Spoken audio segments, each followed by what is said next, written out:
Waynesboro City Council meeting. I'm going to lead the question. Okay. I pledge allegiance to the flag of the United States of America and to the republic for which it stands, one nation, under God, indivisible, with liberty and justice for all. Thank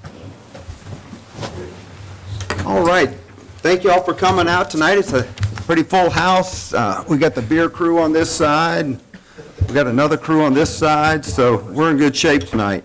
For those that are here and you want to speak at a public hearing, we only have one on the agenda. If you want to speak, there's a sign-up sheet in the back. Sign up on the agenda or on the sheet in the back.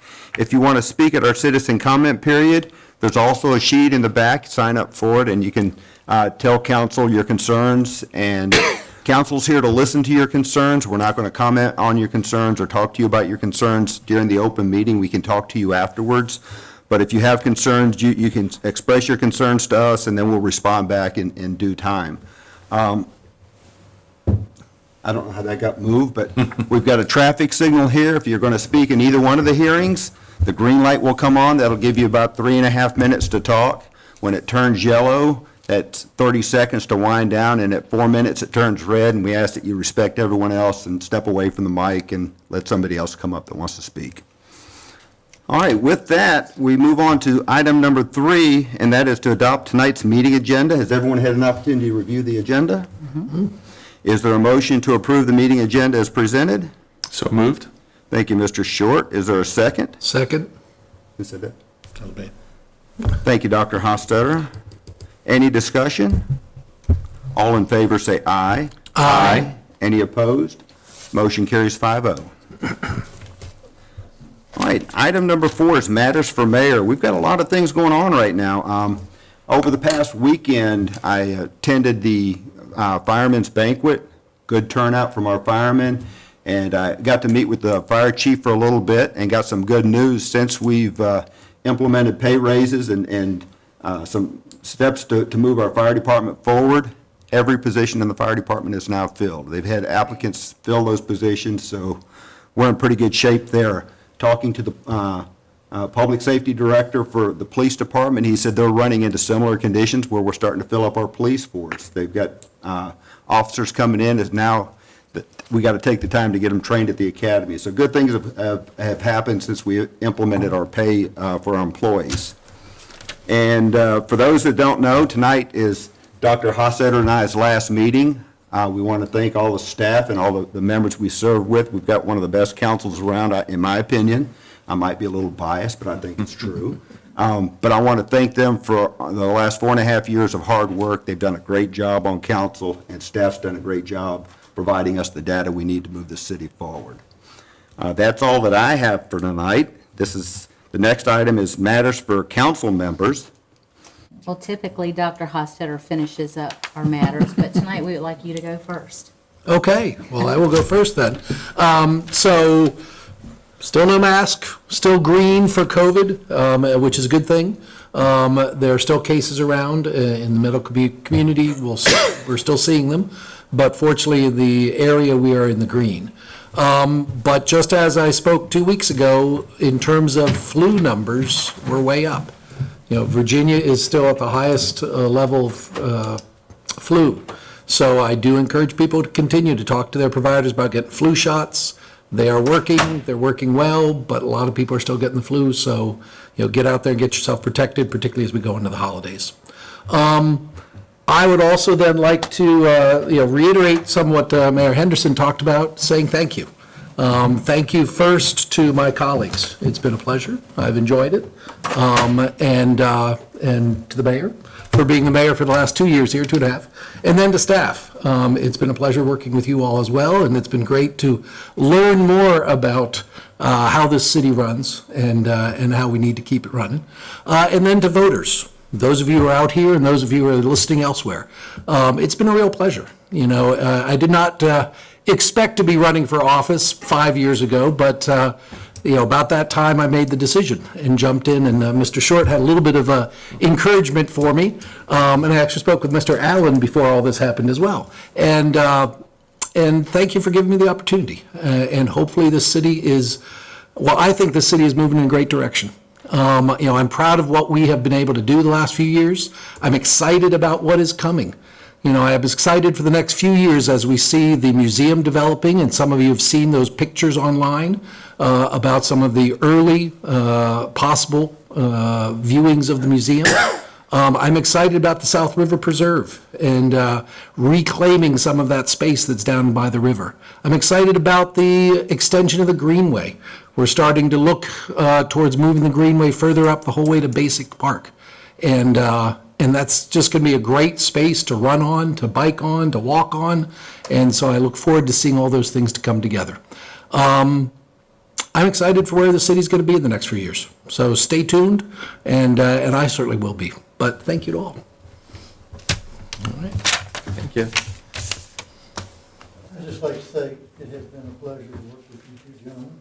It's been a pleasure for us to be able to have discussions about pros and cons and work it out for what we consider to be the best for our community. And look forward to seeing you around. All right. Thank you, Bruce.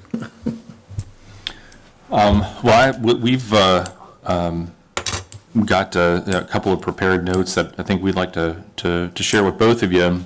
First, I would just echo what's been said. I am so grateful for having the privilege of serving with both of you. It's been just a wonderful experience. For those in the room who might be watching, running for office is hard. Public service is hard, and it's difficult because you can't please everybody all the time. But I can absolutely tell you, these two gentlemen, their hearts have always been in the right place. So with that, it is both my honor and privilege to read the following resolution. Whereas the Honorable Dr. Samuel A. Hosstetter, Waynesboro City Council member, has served 4 years as a member of the Waynesboro City Council from 2018 to 2022. And whereas during his tenure on City Council, Dr. Hosstetter was instrumental in bringing the Virginia Museum of Natural History to downtown Waynesboro, extending the South River Greenway, and approving the South River Preserve.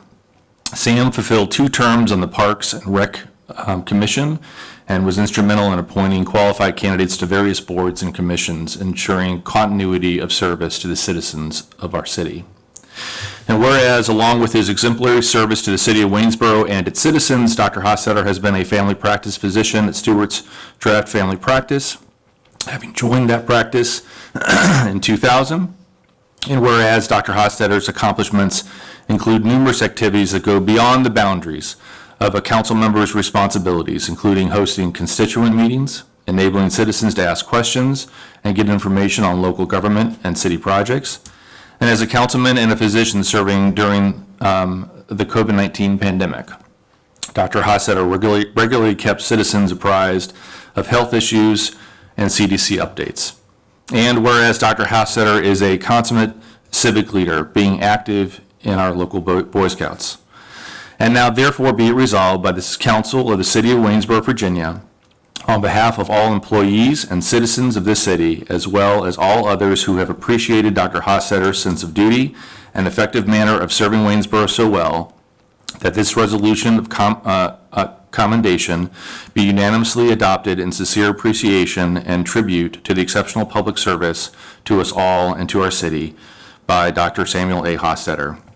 And be it further resolved that this resolution be filed with the minutes of this meeting, and that copies hereof be presented to Dr. Hosstetter in token of our respect and esteem. And we've got all these things to sign. Yeah.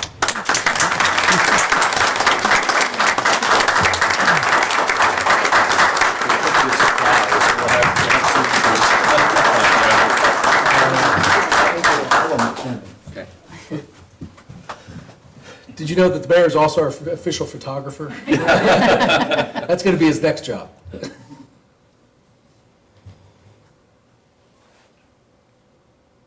Great job, guys. Thank you.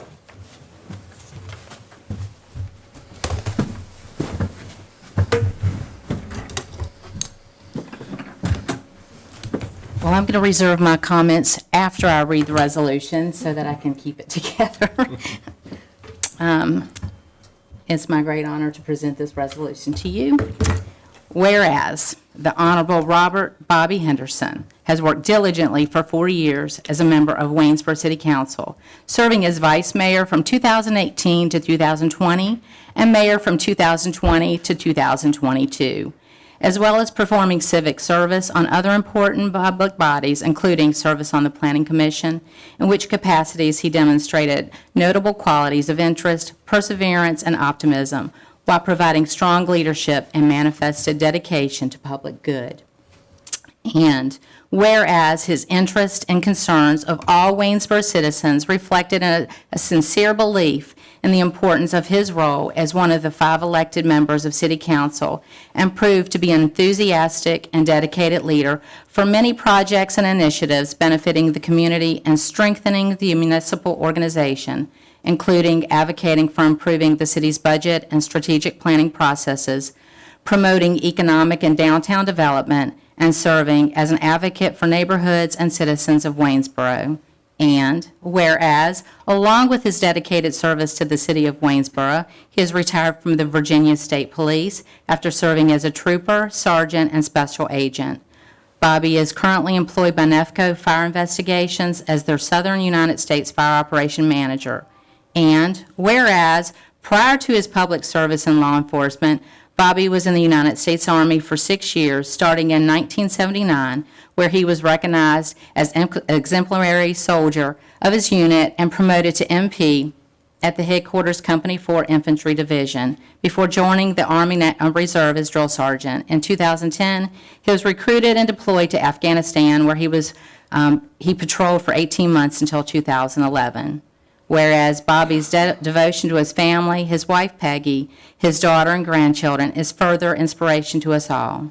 And now let it be resolved by the Council of the City of Waynesboro, Virginia, being joined by others in the community, honor Bobby Henderson for his accomplishments as council leader, civic leader, and citizen. The Waynesboro City Council resolves that this resolution of commendation he unanimously adopted in sincere appreciation for the outstanding service rendered by Mr. Robert Bobby Henderson. And be it further resolved that this resolution be filed with the minutes of this meeting, and that copies thereof be presented to Mr. Henderson in a token of our respect and esteem.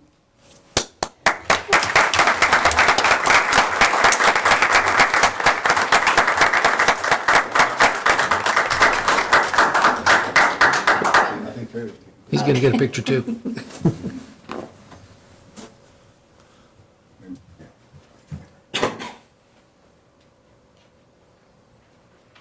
Thank you.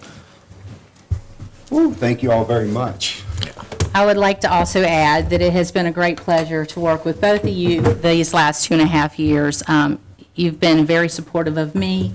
We haven't always agreed, but 95% of the time we have. And you've questioned me, but respected my opinions, even when they were different than yours. And I do appreciate both of you so much. And I think we've shown as a council how we can move the city forward together as one body. Thank you so much. Thank you, Lena. Thank you. Well, thank you all very much. You don't get one over on me too often, but they got it over the top. Whew, so moving on. That brings us to item number 6. Item number 6 is to consider the consent agenda. Has everyone had an opportunity to review the consent agenda? Yes. Is there a motion to approve the consent agenda? I'll make that motion. Thank you, Dr. Hossetter. Is there a second? I'll second. Thank you, Mr. Short. Any discussion? All in favor say aye. Aye. Any opposed? Motion carries 5-0. Thank you all very much. Item number 7. Here we bring the beer crowd up, okay? Item number 7 is to present a proclamation and award to Mr. Bart Lanneman, Basic City Beer Company, and acknowledge his efforts that promote community and economic development in our city. And I've got a proclamation here I'll read out. You get the whereases like we just got the whereases. Mr. Bart Lanneman has been a member, Lanneman has been a member of the Waynesboro business community for more than 8 years. Serving the city in many important ways, he has continued to grow and expand his successful business, and whereas Mr. Lanneman considered and I didn't know this, and I'm the mayor of Waynesboro, considered the mayor of Basic City, was the co-founder, director of operations, sales and marketing of Basic City Beer Company before he became president of craft beer business named Basic City named for Basic City, Virginia.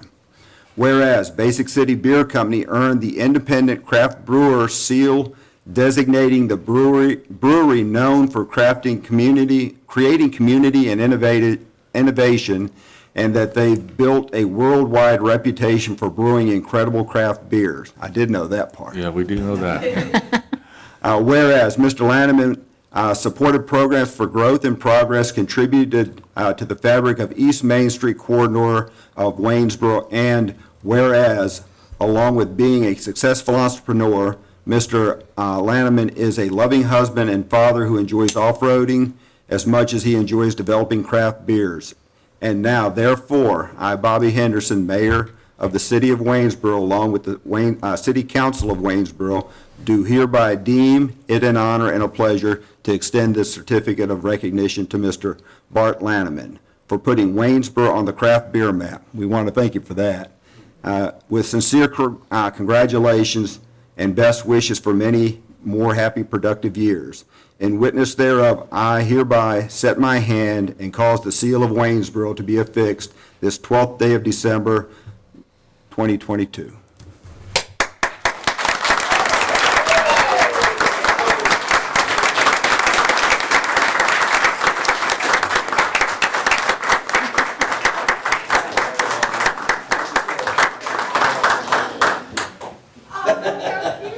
Look at that.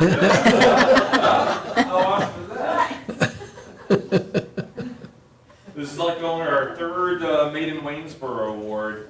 And I've told Bart many times, but you know, I don't know what our east side would look like, the prospects of our future and our growth. We've got some great businesses out there, but his vision has been transformative, and we're so fortunate to have you here and call you friend and an entrepreneur in the city of Waynesboro. Thank you. So thank you for everything.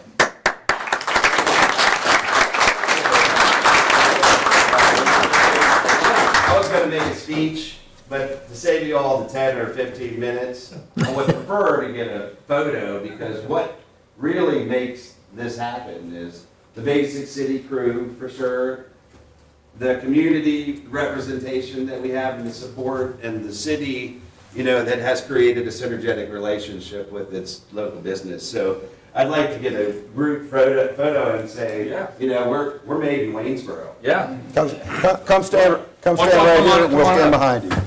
You guys want to join it as the community? Come on. Come on. Come over here, Lana. Stand right here. I don't know, you still probably won't be able to. Oh, good, we got the short ones and shorter ones.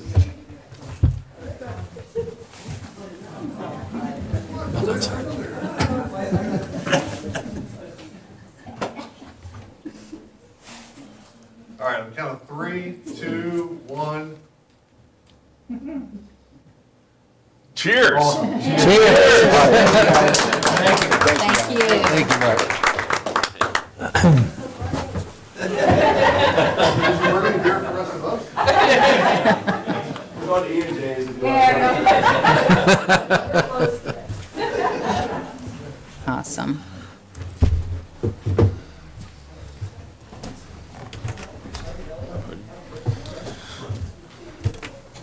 Thanks, everybody. Good night, y'all.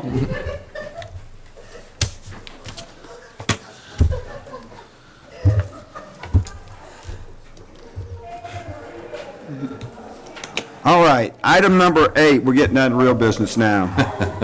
Item number 8 is to receive the presentation of the city annual comprehensive financial report for fiscal year ending June 30th, 2022. Mr. McCormick. Thank you, Mr. Mayor, and good evening, Mr. Mayor and members of council. There are 3 documents in front of you all for your consideration this evening.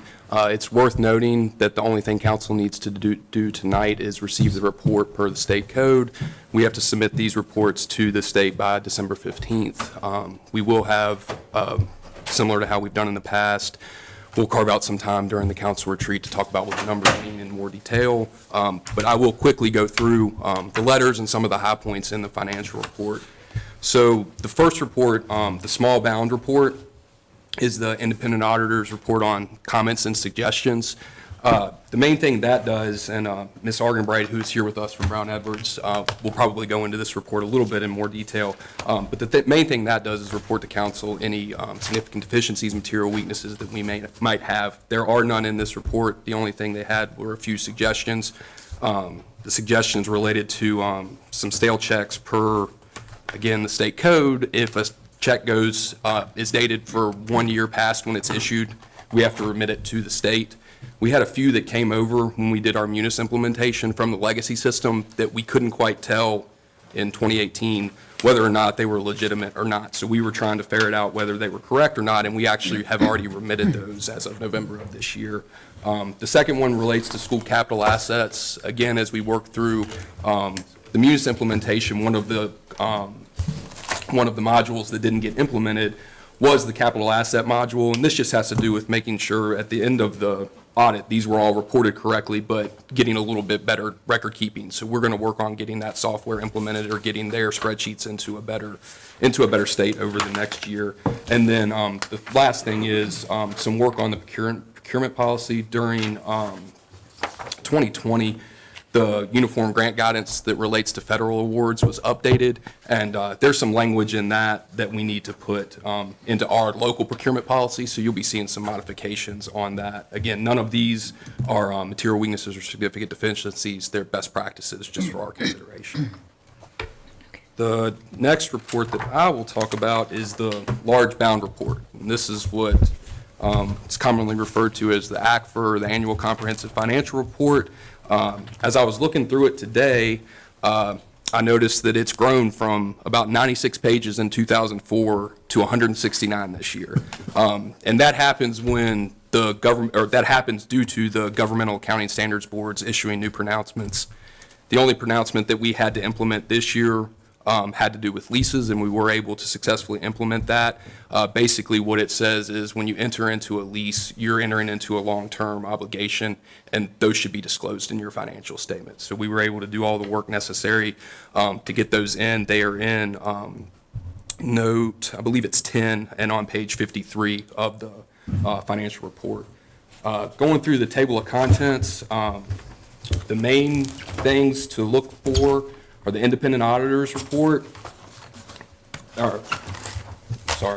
The main thing to point out are the items that are the auditors, which is the independent auditor's report, and then at the very end in the compliance section, there's two reports, a report on internal controls and a report on compliance for each major program.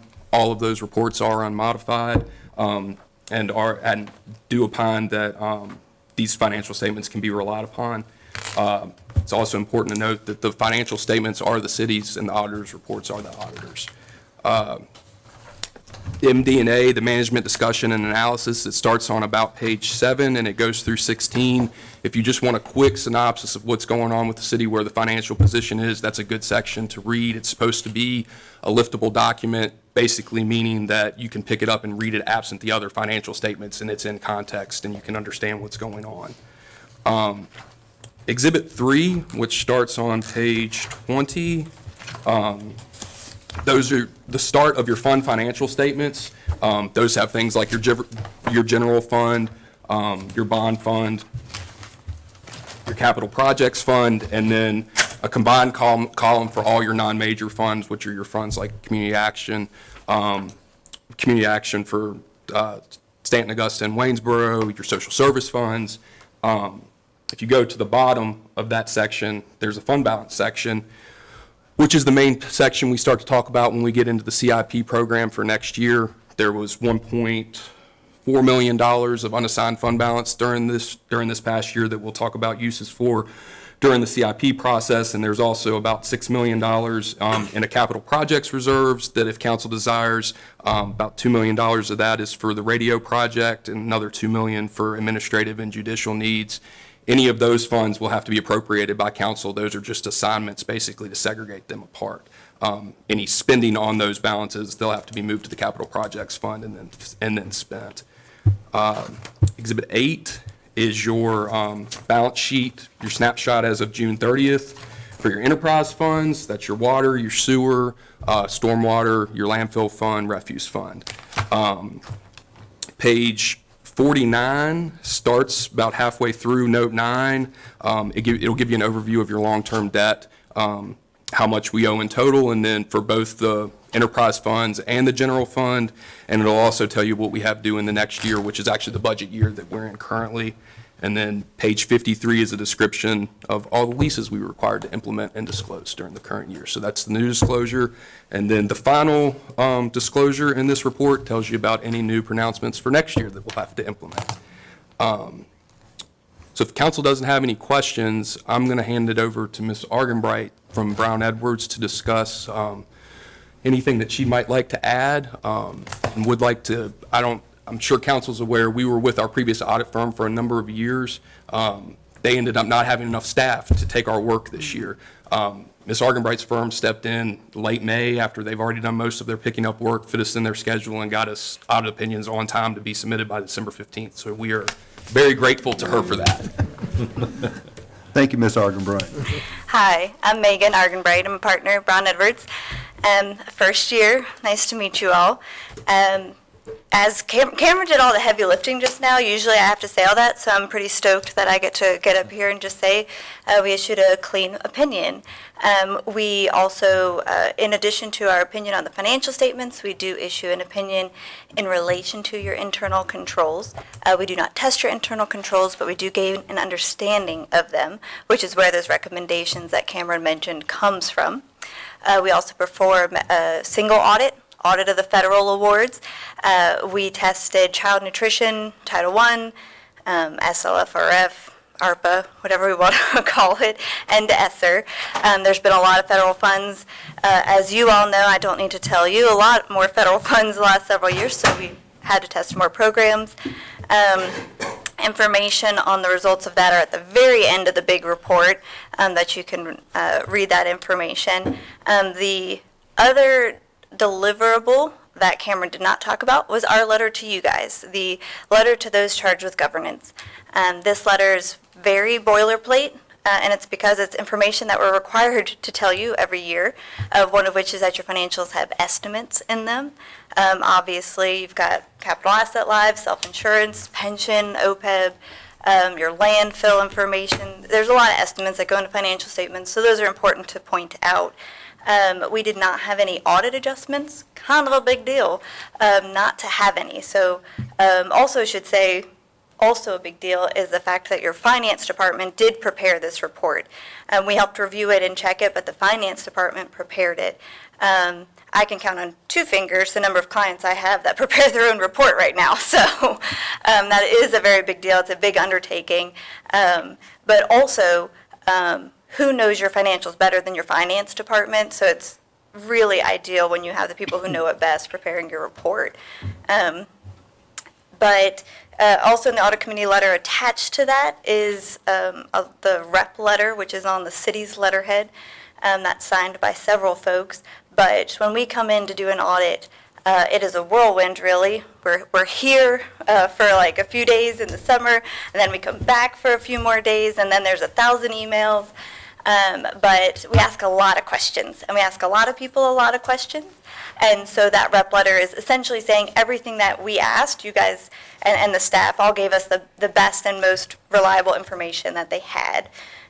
So worth perusing when you have time to read that. But beyond that, I have nothing else to add if you guys have any questions. Though I will say I'm the only one who did not get an award thus far this presentation. So if you have an award. But yeah, happy to answer any questions for you. Anyone have anything? Yeah, like a, You know what that means? You did a superb job. Yeah. Thank you. And thank you for the compliment on Cameron. We know we've got a jewel there, and he does Yes. hard work and great work for the city of Waynesboro. we'll give him a little mounted calculator at some point. Okay. All right. Item number 9 is the final consideration of an ordinance regarding the rezoning of 1040 Reservoir Street from RG5 to RMF it was tabled on October 25th, 2021. Ms. Tambridge, you're already up here. Look at you. Prepared. You're prepared. Good evening, Mr. Mayor, members of council. This was presented to you, I believe, last August, September 2021, and I'm going to run through the same presentation to refresh our memories on the applicant's request. So this is a rezoning for 1040 Reservoir Street. It's located on the eastern side of the city. It's actually right across the street from Fairfax Hall. The applicant is requesting rezoning from the RG5, which is the general residential, to RMF, which is our residential multifamily. This is an upzoning, which is increasing the allowable intensity of use for the property. And the applicant's, at least original intent, was to demolish the existing structure, which is an older brick house constructed in 1903 that's in disrepair now, and then construct about 15 townhouse units. And I'll also mention that that brick house that's currently on the property is not a protected historic structure. So he can demolish that without any permission from the city or otherwise. The zoning is RG5. Most of the surrounding property is also zoned RG5. We've got single-family dwellings sort of wrapping around the subject property right here. We have Fairfax Hall, which is RMF across the street. And then we have quadplex and then an apartment building sort of down at the corner of Reservoir and I can't quite read the name of that street and I'm blanking on it. So that's a quick look at the zoning. I'll also note that the lot lines that you see on the GIS and our parcel report aren't quite correct. There was a lot line adjustment plat made, but it hasn't been reflected in the city's GIS yet. But the lot is about 200 by 215 square feet, and then which amounts to a little less than an acre. So the current zoning is RG5, which permits single-family houses with a minimum of 50 feet of street frontage on individual lots. The site could fit currently about 3 to 4 with no new roads, and then the structure would have a maximum height of 35 feet. The site can also, by right, have about 8 attached units, townhouse units. They also must front on a public city street. The townhouse units must be offset, and there's a maximum of 8 units per acre with these. Surface parking is not permitted between the units and the streets. There would need to be some access worked out behind the units more than likely. And then, as I said, probably about 7 to 8 could fit on the property as it is currently. The applicant is requesting the rezoning to RMF, the residential multifamily, and it does allow all the housing types allowed in the other residential districts. It's our most dense district. It allows multifamily buildings and complexes. There is a maximum density of 20 units per acre. The units do not need to front on a city street. And on this particular property, the applicant could get about 19 units maximum. And there is a maximum height of 65 feet for this zoning. This was the site layout that the applicant submitted to us. It is not proffered. But it showed sort of a general layout of the 15 units that was originally proposed and how those would potentially fit on the parcel. And this is comparable to the development over on Village Drive. This is about 14 townhouse-style condominiums. This was recently constructed. You have the entrance road here with the parking, and then access the units from there. And this is sort of behind that gas station on West Main and other commercial uses. So the comprehensive plan does designate this property as medium-density residential. That is described as accommodating up to 8 dwelling units per acre. And RG5 is our sort of typical medium-density residential zone. And also note that the land use map predates the Fairfax Hall conversion, so that Fairfax Hall area is identified as a park, even though it is the senior housing facility. As far as utilities and access goes, Reservoir Street is a 26-foot residential collector. There's no curb and gutter, and there's no pedestrian facilities along that street. There is sufficient water and sewer capacity for development along that road. The applicant did originally submit some proffers for the property. These were revised during his planning commission hearing last year. And I've highlighted the ones that were changed this evening. He submitted a new proffer statement, which I'll show you in just a second this evening. But originally, it was no more than 15 dwelling units. He would also install a Class B landscaping buffer around the property between him and the single-family uses surrounding him. He would also provide comfortable and safe outdoor spaces in the form of private rooftop terraces or similar. And then also that any buildings constructed would use brick or hardy plank siding or an equivalent material that provides an extra layer of fire safety. And then this evening, we received a proffer statement. I also note this hasn't been signed yet. He's reduced the number of dwellings. He's proposing 12 dwelling units on the property. The same Class B landscaping buffer around to buffer it from the surrounding residential uses. Again, the comfortable and safe outdoor spaces in the form of private rooftop terraces, patios, outdoor decks for each dwelling unit. And then any buildings constructed shall use brick or hardy plank siding or equivalent material. He did remove that mention of that extra layer of fire safety. Staff isn't concerned about that. We were unsure about what that would mean exactly. The new construction would need to abide by current fire safety standards and the building code. And then he added a new proffer that the layout will provide additional parking for guests. Here again, staff will note that we are unsure what he means about the additional parking, if that means one space per unit or a couple spaces for the entire complex. So we're unsure what that means and would possibly like some clarification with that. The applicant also submitted tonight some sort of updated visuals of what those outdoor spaces could look like. I'll again say that these are not proffered. These are so just, I think, to give an idea of what these could potentially look like on this development. And so finally, staff did not recommend approval originally.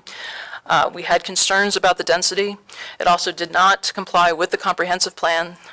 This would be a high density residential use when the comp plan called for a less dense use there. And it's basically two steps ahead of the surrounding neighborhood in the sense that it's a very dense development in an area that is otherwise primarily single-family residential. You do have some other apartments and that quadplex that I mentioned in the neighborhood, but by and large, this would be a very dense development in an otherwise mainly single-family residential neighborhood. Planning Commission did recommend approval of the rezoning on a 4-3 vote. They believe that it would bring new construction to the neighborhood and remove an otherwise blighted property, that the additional housing units would improve overall housing affordability in the city, and that the proffers the applicant discussed with the applicant would improve the project. So that's all I have for you presentation-wise. I'm happy to answer any questions, and I do believe the applicant is here tonight as well. The district, not district, Fairfax Hall, what is that being used for now, and how many residents are there? It is a senior, I believe it's a low-income senior housing community. I think they have around 50 units. They are undergoing a renovation that I believe might add some, but I would want to go double check, but I think it's around 50. Okay, are they going to be required to put sidewalks or anything in with their units?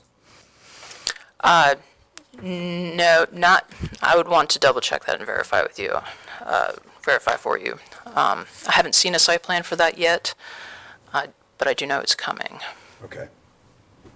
My recollection was it is all internal renovations. They were upgrading some handicap accessibility, but I don't believe there was any roadside sidewalks or anything else. I don't know if there's on-site They got a changes. DCHD grant that I think was gonna, I think 20 units pops in my head, but it was, again, on the grounds relative to existing buildings, underutilized buildings, other space. The the kitchen area, the former kitchen area was going to be converted, and I think the ballroom, actually, I think was going to be converted to housing as well. Okay. Any other questions? Okay, thank you, ma'am. Thank you. All right.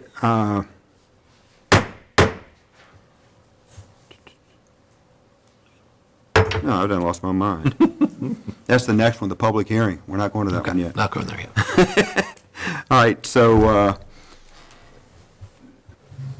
Mr., would you like to come up and tell us about the proffer and the parking that you heard come out?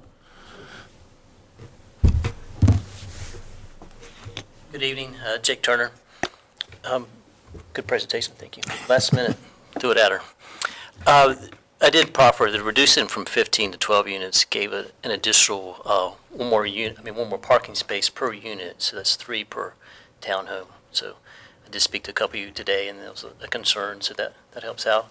And it gives a little bit more balance. There'll be 6 in one row and 6 in another, and that provides green space and adequate kind of mixed use there. So is that a total of 3 new parking places, or?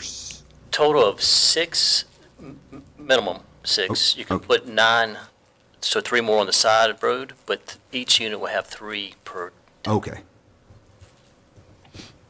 just by reducing that 4.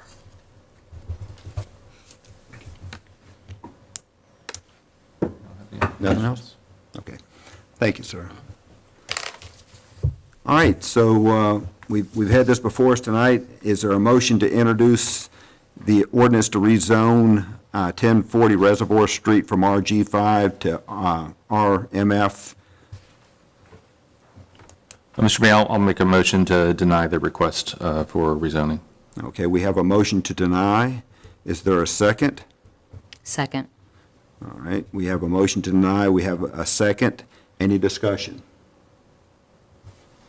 All in favor say aye. Aye. Any opposed? Aye. Motion carries 4-1. So it does not pass. Okay. Motion's denied.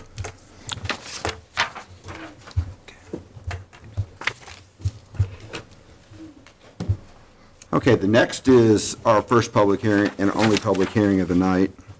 And item number 10 is to hold a public hearing and consider adopting an amended Community Development Block Grant Citizens Participation Plan. Ms. Tombridge, this is you again.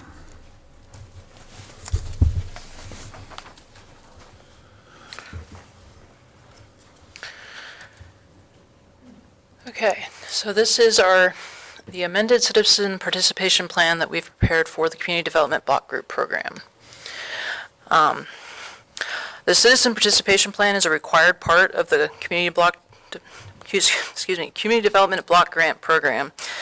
The document outlines how the city will provide for and encourage participation from the community during the development, revision, amendment, adoption, and implementation of the program's plans, such as the annual action plan or the consolidated plan, and then also its projects. In the spring this year, the city's CDBG program was monitored by HUD, and the city's CPP, Citizen Participation Plan, was not found to be in compliant with the requirements found in 24 CFR Part 91, Subpart B of the Federal Code. These requirements had been updated after the city's original CPP was adopted, and we hadn't gone through and updated that plan accordingly. Our new consultants, M&L, who have been assisting us with administering the CDBG program over the last several months and have extensive experience with the CDBG programs, worked with city staff to draft a new amended plan that would be fully in compliance with federal code. In addition to bringing it in line with the federal requirements, staff also wanted to make the participation guidelines more expansive and accommodating.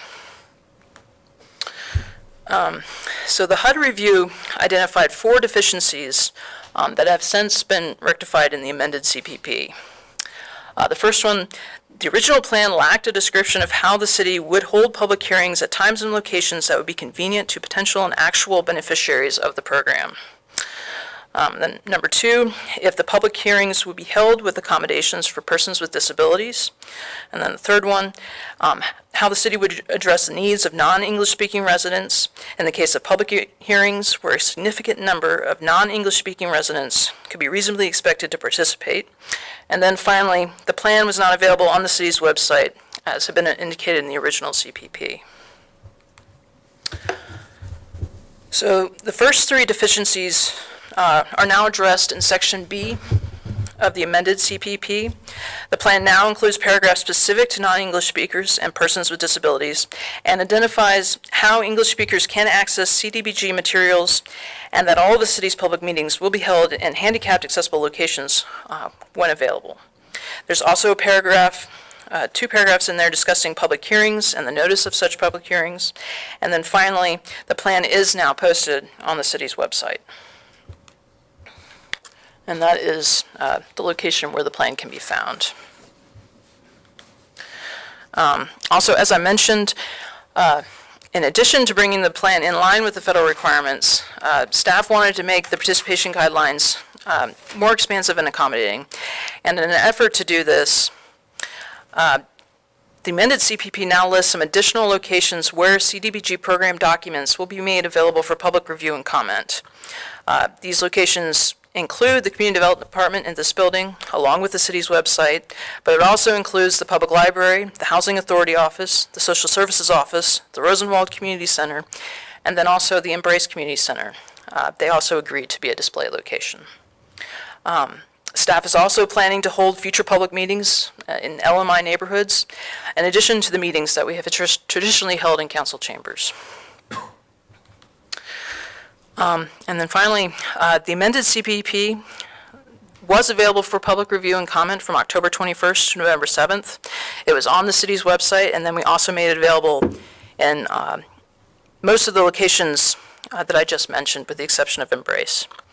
And if adopted tonight by council, the city will proceed with finalizing the amended plan, and we'll submit it to HUD. And then we'll also post that on on the city's website as well.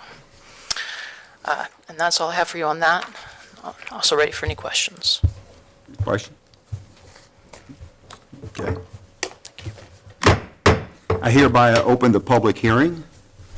Do we have anyone signed up? No one has signed up to speak. I hereby close the public hearing. Is there a motion to amend the Citizens Participation Plan? I will make that motion. Thank you, Dr. Hosstetter. Is there a second? Thank you, Mr. Allen.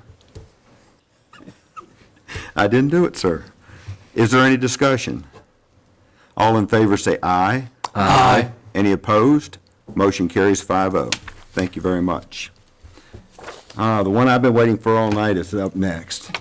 Item number 11 is to consider adopting a resolution authorizing the acquisition of real property for the purpose of constructing the West End Fire Station. Mr. Hamp, give us some good news.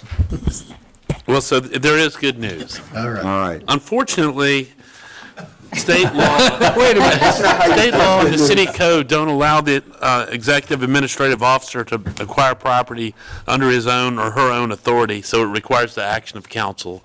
So this resolution authorizes the staff to take the actions necessary to acquire the property identified, and that's the, excuse me, the 200 and 220 Osage Lane, for the stated price of $1,070,400.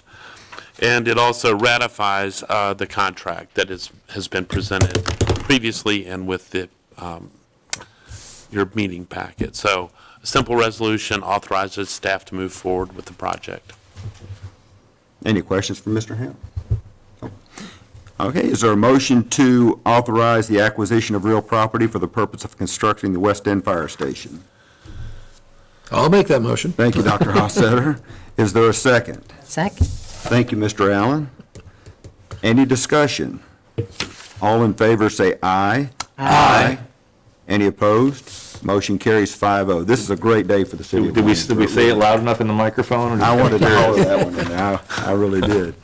All right, next And is... if I could just take a moment just to, Mr. Mayor, to just. Go right ahead. Show my, I think all council's appreciation to staff for all the hard work and effort, and to our first responders and our fire department. Just thank you for all that you do, so. Thank you. Okay. Item number 12 is correspondence, communications, and calendar. Mr. Ham. So 2 items. First, one from me and then one from Ms. Michelson. A general invitation to those present this evening. We have a modest reception celebrating the service of our 2 outgoing council members, and those in attendance are welcome to stay and join for refreshment and acknowledgement of their service. And then the second item, I'll do a little introduction. There's an opportunity through relatively new state legislation to provide new and different opportunities for alcohol serving establishments to use common areas on developments. And we'd like to assess, Ms. Michelson is going to talk about how council can do that. And then I'd like you to take, if you can provide feedback this evening, directing staff to pursue that, or let staff know that you need some time to think about it. But this is a new opportunity that would benefit establishments like Commonwealth Crush and Basic City Brewery. Take it away. Well, I don't have anything else to say. No. After all that. As Mr. Hamp indicated, in July of 2022, there were some new ABC laws adding a little bit more leniency in areas, allowing, for example, delivery of alcoholic beverage. I don't know if you've seen it on DoorDash and, Uber Eats. That was one of the new changes. And another new change is extending sort of the allowances during the COVID of this outside, off-premises or non-contiguous drinking areas. That usually when you have a drinking area in a restaurant or establishment, it must be part of and adjacent to the premises. Well, the Virginia Code allowed for some outdoor dining, to accommodate during COVID, and General Assembly has, I guess, seen some benefits to that and have extended and broadened those opportunities to have a drinking area that one or multiple businesses could come under the same license. So, for example, the Basic City Brewery and Commonwealth Crush could have several different entities or restaurants or establishments using the same sort of, drinking area, for lack of a better term. And it's a specific license governed and managed through ABC board. So the entities would apply to ABC to obtain the license. However, we as a city would have to amend our city code to be able to facilitate those type of licenses and get all those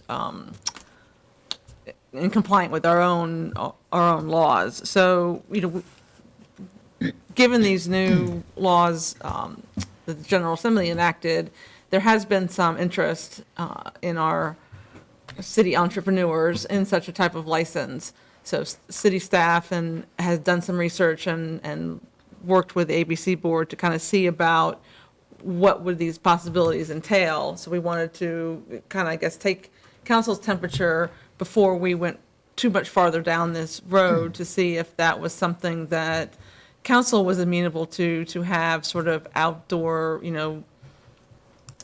drinking areas for, one or several restaurants to have their patrons enjoy, in a different area.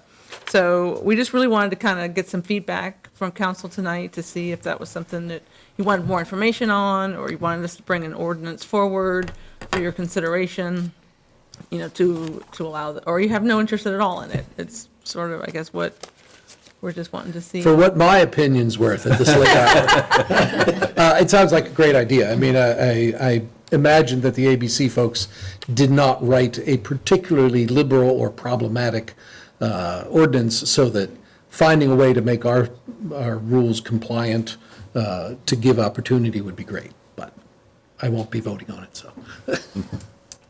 Where does this property, does it have to be owned by the person applying for the permit, or can it be public property, or?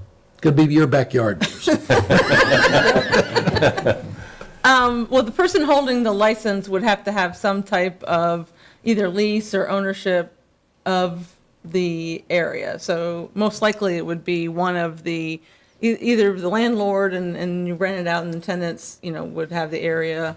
But one of the like I said, the license holder would have to have some type of lease or ownership of the area. And again, it's a $3,000 license to ABC plus whatever city, aspects there are to it. But like I said, one of the nice aspects of it is that several businesses can come under the same, area. And it doesn't have to be roped off or, really, with gates or something that maybe you see at some, like in Charlottesville downtown area where you see the outside areas where the seating areas, it's very delineated. This just has to be somewhat contained, but not, like I said, it doesn't have to be concrete, barriers or anything. So those are the kind of things that we still need to look into. But I think it's an opportunity for several businesses to perhaps maybe not by themselves, it may not be financially, viable, but with several people, or making like a fun area to have, for, the citizens to come down and have an opportunity to sample several wares in one spot. Yeah, I think of our experience over, years ago at the chili cook-off and, pulling beer and every other, after maybe the fifth or sixth beer, someone would say, do you have wine? And no, we don't have wine. But this would facilitate that. So you have your on and off, on-premise, off-premise. And so you just happen to have two neighbors that have off-premise that can commingle, and you can cross off-premise lines, basically, within the confined area. But the responsibility falls within to the applicant, to the ABC, but it requires city concurrence. Well, I'm favorable towards moving forward. Yeah.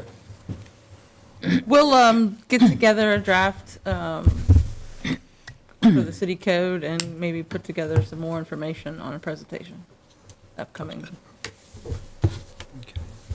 That's all I have. Thank you, Mike. Hey, I have one question real quick. Do the two new council members have copies of these? Do we have hard copy for them? I will have hard copies, yes, sir. Okay. Actually, I was going to ask, could you get me a digital copy? It's already on the website. I have it, okay. Yeah. That's right, it was in me. Okay. That brings us to item number 13, which is citizen comment period. Do we have anyone? Yes, sir, we do. Ms. Sharon Van Neen.